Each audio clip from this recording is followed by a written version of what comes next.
Bonjour à tous, bienvenue sur Vie TV. Depuis quelques semaines, on parle de communion avec le Saint-Esprit, de marcher avec Dieu, de se laisser guider par lui. Et aujourd'hui, on va étudier la question de comment peut-on parvenir à entendre Dieu. Parce qu'il y a beaucoup de gens qui me demandent comment est-ce qu'on fait pour savoir que Dieu nous parle. Il y a beaucoup de gens qui me demandent mais pourquoi Dieu ne me parle jamais. Alors je dirais qu'avant toute chose, ou bien avant de vouloir que Dieu commence à te parler, bien-aimé, il faut apprendre à vivre dans l'intimité avec lui. Il faut cultiver une intimité avec Dieu, travailler pour devenir proche de lui, parce que c'est quand on est proche de quelqu'un qu'on apprend à le comprendre et même à demi-mot. Alors, on ne peut pas entendre Dieu si on vit loin de lui ou si on a une relation superficielle avec Dieu, même dans la vie de tous les jours. Quand on vit éloigné d'une personne et qu'on n'a pas de relation particulière avec cette personne, on a parfois du mal à la comprendre. Le principe est à peu près le même avec notre Seigneur. Pour connaître Dieu, il faut que Dieu soit quelque part notre ami, que Dieu ne soit pas un étranger pour nous.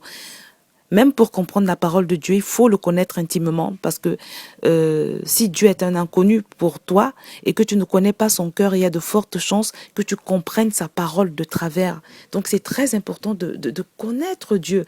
Connaître Dieu, c'est pas simplement comme ça la description de qui est Dieu de manière scientifique, plus ou moins scientifique, non. Mais je parle de la connaissance comme on connaît son conjoint, par exemple.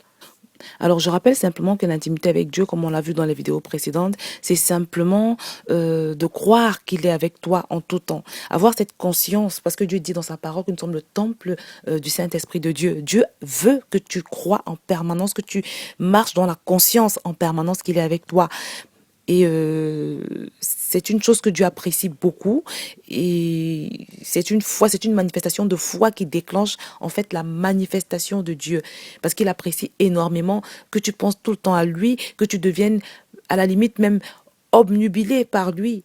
Mais très souvent, malheureusement, on laisse les soucis de ce monde occuper la place que Dieu devrait normalement occuper dans notre cœur. Donc, une fois que tu es dans cette relation avec Dieu, il commence à te parler au travers des songes, par exemple, au travers des portes qu'il ferme devant toi. C'est-à-dire, tu peux rencontrer plusieurs obstacles à la suite comme ça par rapport à une chose que tu veux faire. Souvent, c'est un signe que le Seigneur, c'est des signes que le Seigneur utilise pour te montrer que cette voie, ce chemin n'est pas bon pour toi. Mais là également, il faut discerner parce que il peut arriver que Satan également ferme des portes devant nous pour nous empêcher d'emprunter un chemin justement que Dieu veut qu'on emprunte. Alors Dieu peut également te parler à travers un verset biblique. Alors je voudrais préciser que Dieu parle à travers la Bible, mais pas uniquement par la Bible. La Bible est en quelque sorte le reflet de comment, de manière générale, Dieu veut qu'on appréhende la vie. Mais Dieu ne parle pas que par la Bible, parce que la Bible nous dit dans le livre de Job que Dieu parle tantôt d'une façon et tantôt d'une autre. Donc Dieu peut parler de plusieurs façons. Il y aura des moments où dans les choix que nous aurons à faire dans la vie, par exemple, Dieu voudra qu'on prenne un chemin en particulier. Et ça n'est pas inscrit dans la Bible. Ça concerne souvent des faits pratiques de la vie quotidienne, de la vie de tous les jours. Donc là, tu auras ta situation devant toi. Il faudra que tu tranches. Et dans ces moments-là, parfois même la Bible ne peut pas t'aider parce que c'est une situation qui est complètement voilà, particulière. Et il faut que tu décides. Et là, il faut que tu aies appris à cultiver la sensibilité au Saint-Esprit. Donc, en ce qui concerne la Bible, c'est-à-dire comment est-ce que Dieu peut nous parler de manière particulière à travers un verset biblique, c'est quand, par exemple, un verset biblique s'accroche à ton cœur. C'est-à-dire, tu le lis et tu as vraiment le sentiment que là, il y a quelque chose que tu es en train de recevoir et parfois, ça s'accompagne d'une forte conviction. Dans ces moments-là, le Seigneur peut être en train de vouloir t'envoyer un message. Alors, Dieu peut aussi parler à travers ton prochain. Ça peut être un ami, voilà, hein, toute personne, ton pasteur, une prédication. Ça peut être ton enfant. Dieu se sert de toutes sortes de vases pour envoyer des messages aux gens.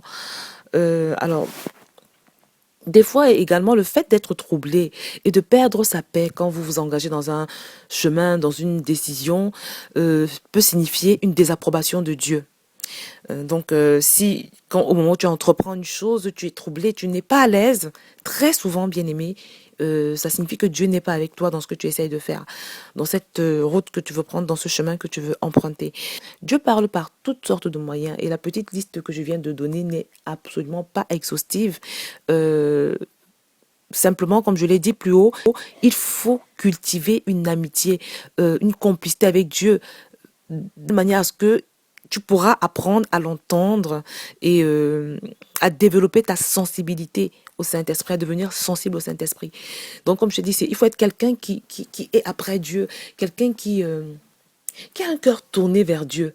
Parce que, vous savez, Dieu, il va pas souvent prendre la peine, il va pas perdre son temps à essayer de donner des directives à une personne ou qui ne le connaît pas ou qui ne le comprend pas. Pas parce que simplement vous n'allez pas le comprendre. Vous ne savez pas comment il fonctionne.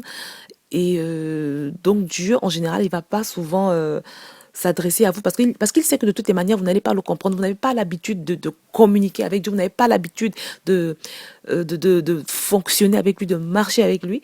Donc, en général, Dieu, il parle aux gens qui sont proches de lui. Parce qu'il sait que la communication est plus facile dans ces cas-là. Parce que comme la personne a l'habitude de marcher avec Dieu, ben elle aura d'autant plus de facilité à le comprendre. Mais dans tous les cas, bien aimé, il faut prier et demander à Dieu de te conduire. Il faut toujours prier et demander à Dieu de te conduire. Et si tu es prêt à t'abandonner au choix de Dieu, si tu es prêt à t'abandonner à sa décision, il va te conduire vers la bonne chose à faire. Donc, bien aimé, voilà à peu près ce que je peux dire en ce qui concerne comment est-ce qu'on peut faire pour pouvoir entendre Dieu. La première des choses, c'est développer une intimité avec Dieu, créer une amitié avec Dieu, une complicité avec Dieu, parce que c'est quand on est complice avec Dieu, c'est quand on est proche de Dieu, que cette relation-là se développe tout naturellement, tout facilement. Il finira par nous conduire dans tous les choix de notre vie. Donc bien, mais voilà ce que je pouvais dire en ce qui concerne la nécessité d'entendre Dieu, mais surtout comment est-ce qu'on peut faire pour entendre Dieu.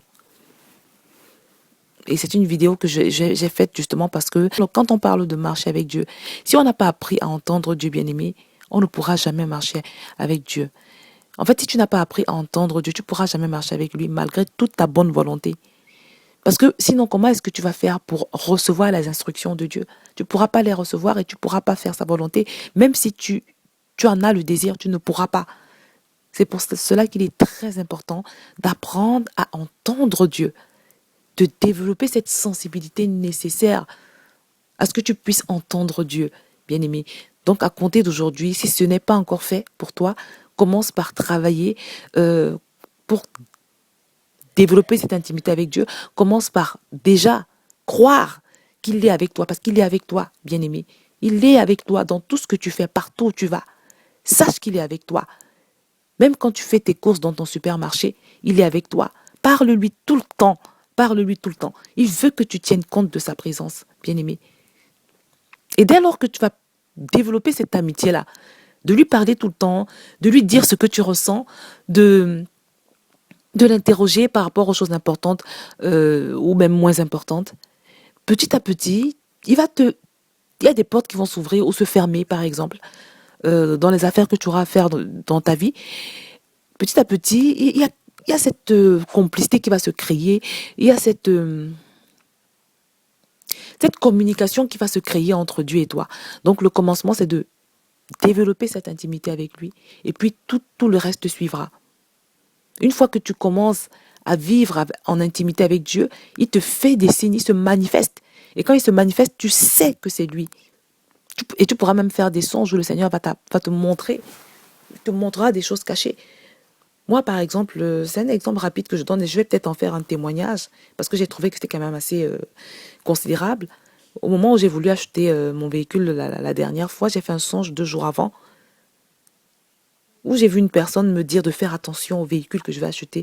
Je n'ai pas prêté attention à ce songe, mais au moment d'aller récupérer le véhicule, je me suis rendu compte que le numéro d'immatriculation portait le numéro 666, qui est le numéro de la marque de la bête. Et c'est pour ça, et j'ai compris que c'est pour ça que Dieu avait envoyé un ange, je dirais, pour me prévenir de faire attention.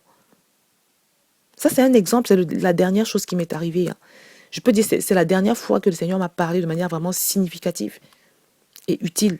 Donc, bien aimé, commence par développer une amitié, une complicité avec Dieu, en marchant dans la foi qu'il a avec toi, et il va se manifester. Et puis pour toutes les autres choses, cela se fera tout seul. Donc voilà ce que je pouvais dire donc aujourd'hui en ce qui concerne comment est-ce qu'on peut faire pour entendre Dieu. Que le Seigneur te bénisse.